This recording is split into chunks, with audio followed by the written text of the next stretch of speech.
ఇప్పుడు నేనేమంటున్నానంటే మీరు అన్నట్టు కుట్రలు జరుగుతూనే ఉన్నాయి. ఇంత వర్షం పడితే ప్రజలు ఇంత ఇబ్బందుల్లో ఉంటే గుడ్ల వల్ల ఇష్యూ రేజ్ చేస్తారండి?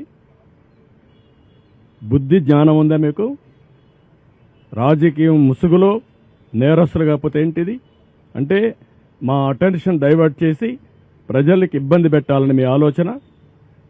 ఇప్పుడు కూడా మీరు అన్నారు ఆ బోర్డ్స్ వచ్చాయి, ఎక్కడి నుంచి వచ్చా కూడా ఇన్వెస్టిగేషన్ చేస్తాం, ఎందుకు వచ్చా కూడా ఇన్వెస్టిగేషన్ చేస్తాం. అందులో కూడా ఎవరైనా ఉంటే మీరు అన్నట్టు ఆ బోట్లు వచ్చినప్పుడు కరెక్ట్గా అది కొట్టుకున్న ప్లేస్ చూశాను నేను. ఆ ఇది కూడా బెండ్ అయింది, వంగిపోయింది. పిల్లర్ కాదు, పిల్లర్ మధ్యలో ఉండే జాయింట్ వెయిట్ వెయిట్ వెయిట్ అది వెయిట్ అంటారా, అది కంట్రోల్ అన్నమాట.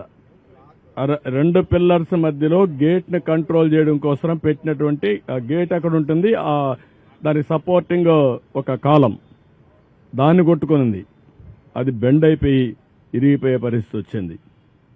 అంటే ఏంటిది? ఎప్పుడు చరిత్రలో జరగల ఇలాంటివన్నీ జరుగుతున్నాయి.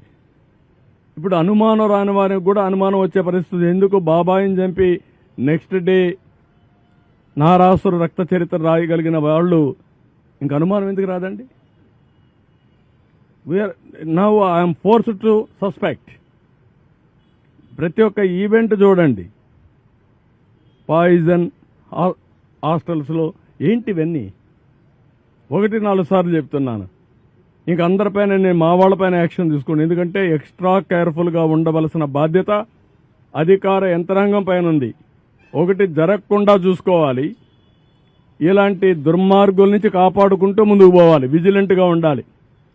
అది కూడా పెట్టాను. ఇప్పుడు అది కూడా అవేర్నెస్ తీసుకొస్తాం. నేను ఎవరు తప్పు జరిగినా, ఏ క్వార్టర్లో తప్పు జరిగినా బాధ్యత మీదే గుర్తుపెట్టుకోండి.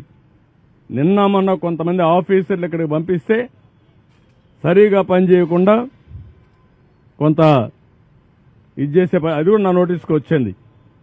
I'm very clear, we are all here. ప్రజాధనాన్ని మనకు శాలరీస్ ఇస్తున్నారు, public tax payers money. We are here to do job. అంతేగాని ఇంకొక మాట ఎవరైనా మాట్లాడితే మాత్రం చాలా సీరియస్గా ఉంటుంది.